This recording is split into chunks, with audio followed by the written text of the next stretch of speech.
Selamat pagi anak-anak kelas 4 yang hebat. Kembali belajar bersama Pak Guru. Pada hari ini anak-anak akan belajar tentang tema 5, subtema 3, pembelajaran yang pertama. Assalamualaikum warahmatullahi wabarakatuh. Bagaimana kabar anak-anak hari ini? Pak Guru doakan semoga anak-anak dalam keadaan sehat.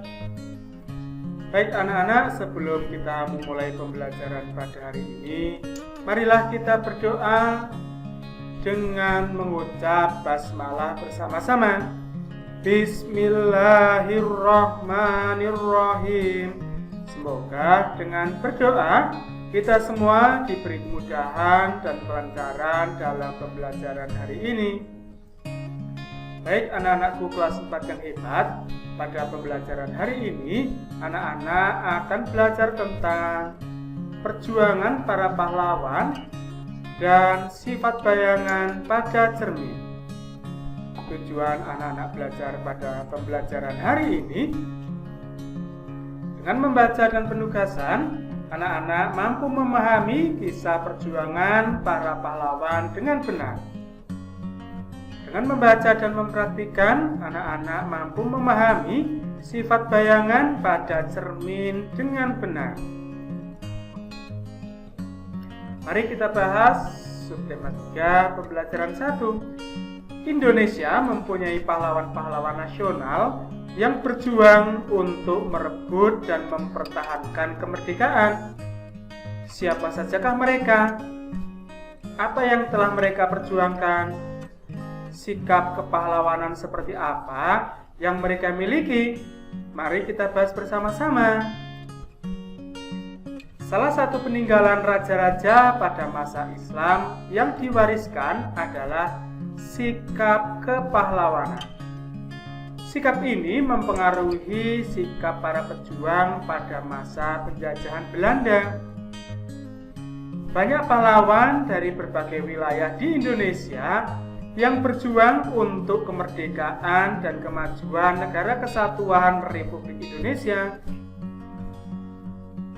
Baik anak-anak, mari kita baca bersama-sama teks bacaan berjudul Pahlawan Indonesia.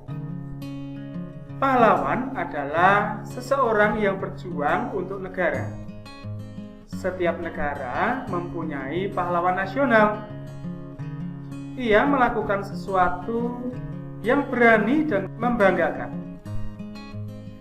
Indonesia memiliki banyak pahlawan yang telah berjuang untuk kemerdekaan. Mereka berjuang mengangkat senjata untuk mengusir penjajah dari Indonesia. Kemerdekaan yang kita nikmati sekarang ini tidak lepas dari perjuangan dan pengorbanan yang dilakukan oleh para pahlawan. Mereka bukan hanya mengorbankan harta, tetapi juga jiwa dan raga. Karena perjuangan mereka, kita dapat menikmati kebebasan dalam menentukan cita-cita, mendapat pendidikan, dan mengemukakan pendapat. Banyak pahlawan dari berbagai wilayah di Indonesia yang berjuang demi kemerdekaan dan kemajuan Negara Kesatuan Republik Indonesia. Sekarang, anak-anak akan mengenal beberapa pahlawan nasional. Bagaimana perjuangan mereka? Nah, baik anak-anak, berikut adalah pahlawan yang dimiliki bangsa Indonesia pada masa penjajahan. Sikap kepahlawanan mereka tidak jauh berbeda dari sikap kepahlawanan yang dimiliki raja-raja pada masa Islam yang memerangi penjajah. Nah, baik anak-anak, mari kita amati gambar berikut. Nah, gambar ini menunjukkan nama pahlawan dan daerah asalnya. Yang pertama ada Cut Nyak dari Aceh. Kemudian ada Pangeran Antasari dari Banjarmasin, Kalimantan Selatan. Yang berikutnya ada Kapitan Patimura dari Maluku. Kemudian ada Sisingamangaraja dari Sumatera Utara. Kemudian ada Dewi Sartika dari Jawa Barat. Kemudian ada Pangeran Diponegoro dari Yogyakarta. Dan yang terakhir ada Silas Papare dari Papua. Mari kita bahas satu persatu pahlawan yang Pak Guru tunjukkan tadi. Yang pertama ada Cut Nyak Dien. Cut Nyak Dien adalah seorang wanita pahlawan nasional Indonesia dari Aceh yang berjuang melawan penjajahan Belanda pada masa Perang Aceh. Cut Nyak Dien bersama Tengku Umar bertempur bersama melawan Belanda. Namun Tengku Umar gugur saat menyerang Meulaboh pada tanggal 11 Februari 1899 sehingga ia berjuang sendirian di pedalaman Meulaboh bersama pasukan kecilnya. Kemudian Pangeran Antasari. Pangeran Antasari adalah seorang pahlawan nasional Indonesia. Ia adalah Sultan Banjar. Perang Banjar pecah saat Pangeran Antasari dengan 300 prajuritnya menyerang tambang batubara milik Belanda di Pengaron. Pertempuran yang berkecamuk makin sengit antara pasukan Pangeran Antasari dengan pasukan Belanda, berlangsung di berbagai medan. Berkali-kali Belanda membujuk Pangeran Antasari untuk menyerah, namun dia tetap pada pendiriannya. Kemudian berikutnya ada Patimura. Patimura bangkit memimpin rakyat Maluku melawan kekejaman Belanda. Pihak Belanda menguasai perdagangan rempah-rempah di seluruh kepulauan Maluku. Pada tahun 1817, perlawanan rakyat Maluku yang dipimpin oleh Patimura berhasil merebut benteng Duurstede di Saparua. Perlawanan Patimura meluas ke Ambon, Seram, dan tempat-tempat lainnya. Kemudian berikutnya, Dewi Sartika. Dewi Sartika adalah pahlawan pendidikan, pahlawan nasional sekaligus tokoh panutan di kalangan masyarakat Sunda. Sejak tahun 1902, dengan mengajarkan membaca, menulis, memasak, dan menjahit bagi kaum perempuan di sekitarnya. Pada tanggal 16 Juli 1904, Dewi Sartika mendirikan sekolah istri atau sekolah perempuan.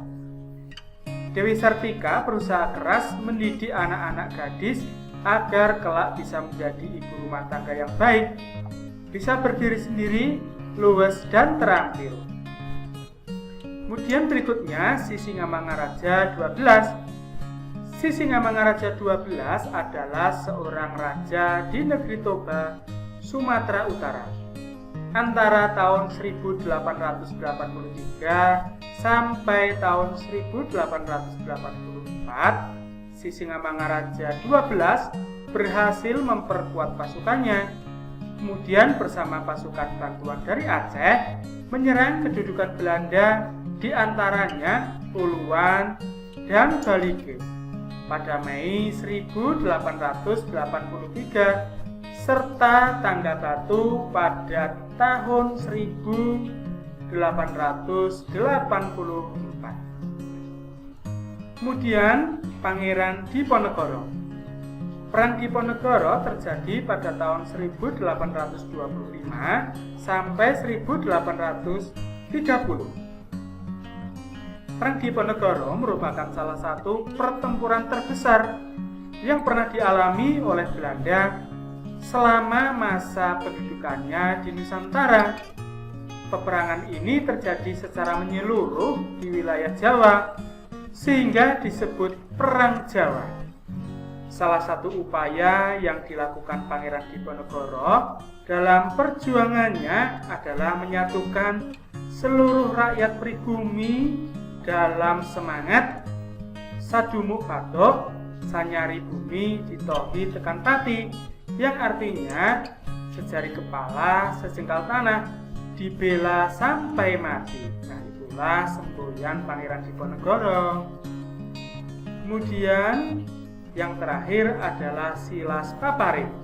Silas Papare adalah seorang pejuang penyatuan Irian Jaya atau Papua sekarang ke dalam wilayah Indonesia.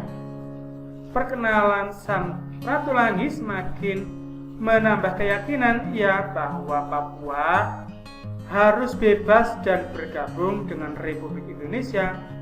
Akhirnya ia mendirikan Partai Kemerdekaan Indonesia Irian atau PKII.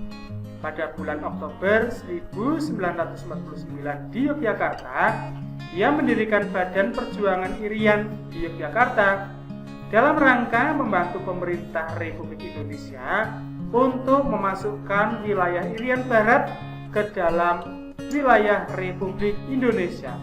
Nah, itulah kisah perjuangan dari para pahlawan. Kita bisa meneladani sikap-sikap yang dicontohkan para pahlawan yang sudah Pak Guru jelaskan. Baik anak-anak, mari kita baca teks bacaan berikut bersama-sama. Perjuangan Bung Tomo turut membakar semangat pemuda Indonesia untuk berjuang. Karena itulah beliau pantas dijuluki pahlawan nasional. Untuk mengenang jasa Bung Tomo, ada beberapa barang milik Bung Tomo yang disimpan di Tugu Pahlawan Surabaya. Salah satu peninggalan Bung Tomo adalah mobil. Mobil Bung Tomo berjenis Opel Kapitan. Mobil itu berwarna hitam dan menjadi koleksi Museum Tugu Pahlawan di Surabaya. Nah, mobilnya ini seperti ini yang Pak Guru tunjukkan.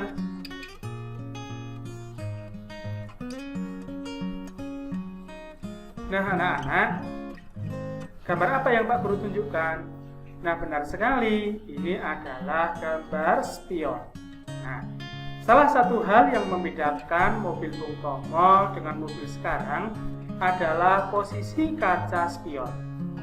Mobil Bung Tomo hanya memiliki satu kaca spion yang berada di dalam mobil.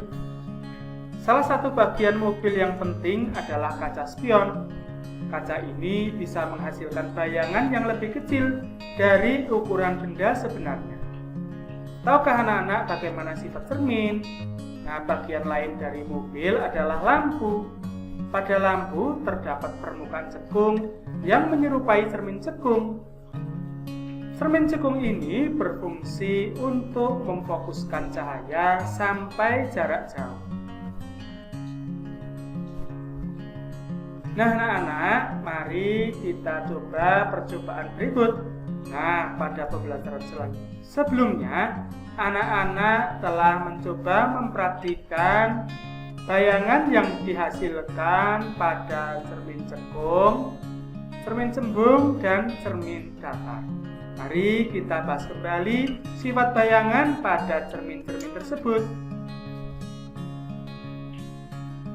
Mari kita isi bersama-sama sambil anak-anak mengingat apa yang telah dilakukan pada pembelajaran sebelumnya. Yang pertama adalah cermin datar. Sifat bayangan yang dihasilkan adalah maya atau semu, tegak, sama besar dengan bendanya.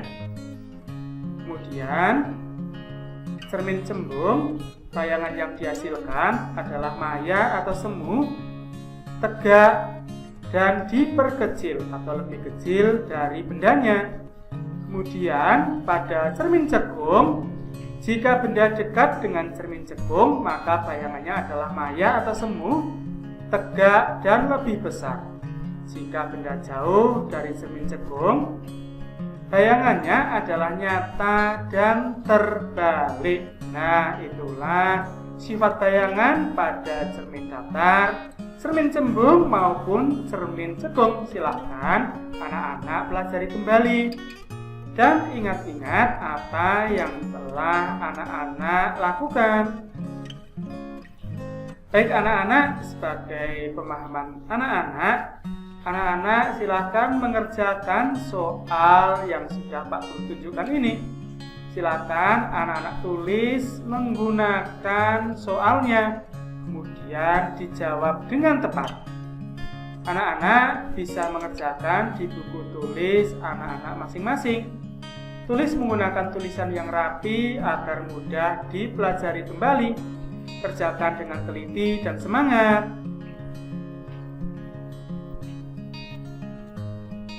Baik anak-anak, alhamdulillah pembelajaran hari ini kita akhiri sampai di sini.